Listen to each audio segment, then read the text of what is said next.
Netizen marah. Sebab apa? Sebab kerajaan termasuk Yakinlah dia kata tidak mau tetapkan lagi bila hari raya. Kenapa? Kerana kaki kalau raya mengejuk susah.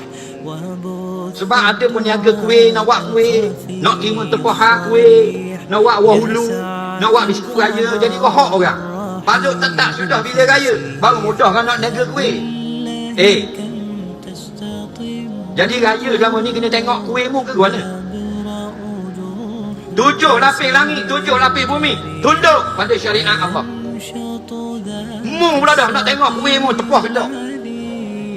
Apa peduli kuihmu? Mu siapa? Raya mengejuk ni bila nampak anak muda. Kalau tak nampak tak mengejuk, lusa raya. Faham lagi?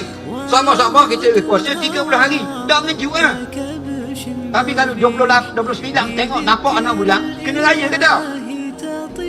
Pandang anak bulan.